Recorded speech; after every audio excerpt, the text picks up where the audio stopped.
नमस्कार शेतकरी बांधवांनो, तुम्ही जर पीएम किसान सन्मान निधी योजनेअंतर्गत लाभ घेत असाल तर तुमच्यासाठी ही एक महत्त्वपूर्ण माहिती आहे। पीएम किसान सन्मान निधी योजनेचा काही शेतकऱ्यांना हप्ता आता कायमस्वरूपी बंद होणार आहे। यासाठी नोटीस सुद्धा आली आहे। नेमकी नोटीस कशा पद्धतीने आहे, यामध्ये कोणते शेतकरी बांधव वगळणार आहेत, प्रधानमंत्री किसान सन्मान निधी योजनेच्या अधिकृत पोर्टलवरती ही नोटीस लावण्यात आलेली आहे। व्यवस्थित माहिती आपण या ठिकाणी समजून घेणार आहोत।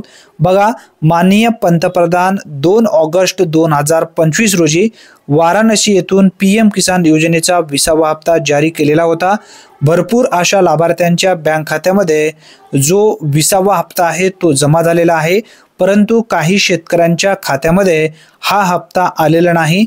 यांचं नेमकं कारण काय आहे हे सुद्धा या ठिकाणी सांगण्यात आलेलं आहे। इथून पुढे जे लाभार्थी केवायसी करणार नाहीत अशा लाभार्थ्यांना हप्ता आता पूर्णपणे बंद होणार आहे। याचबरोबर या पोर्टलवरती महत्त्वाची सूचना म्हणजे नोटीस या ठिकाणी लावण्यात आलेली आहे। व्यवस्थित माहिती पाहून घ्या।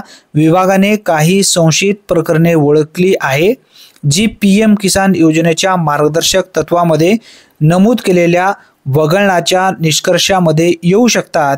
यामध्ये उदाहरणं सुद्धा देण्यात आलेली आहेत।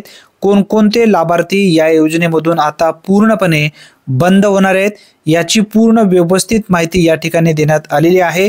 यामधला पहिला पॉइंट या ठिकाणी लावण्यात आलेला आहे तो म्हणजे 1 फेब्रुवारी 2019 नंतर जमिनीची मालकी घेतलेले शेतकरी पूर्णपणे आता बाद होणार आहेत, म्हणजे अपात्र होणार आहेत असा सुद्धा उल्लेख यामध्ये करण्यात आलेला आहे।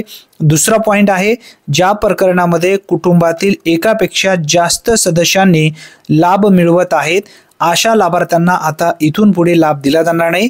यामध्ये पती पत्नी दोघांना या योजनेचा लाभ मिळणार नाही, दोघांपैकी एकांना लाभ मिळेल।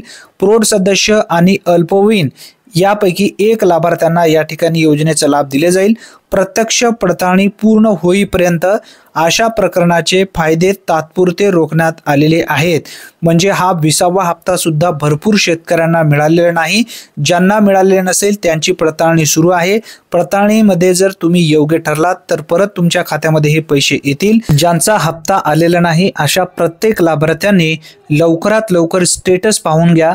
नेमका त्रुटीमध्ये हप्ता कशामुळे पडलेला आहे हे सुद्धा तुम्हाला त्या ठिकाणी समजून येईल। अतिशय महत्त्वपूर्ण ही माहिती आहे।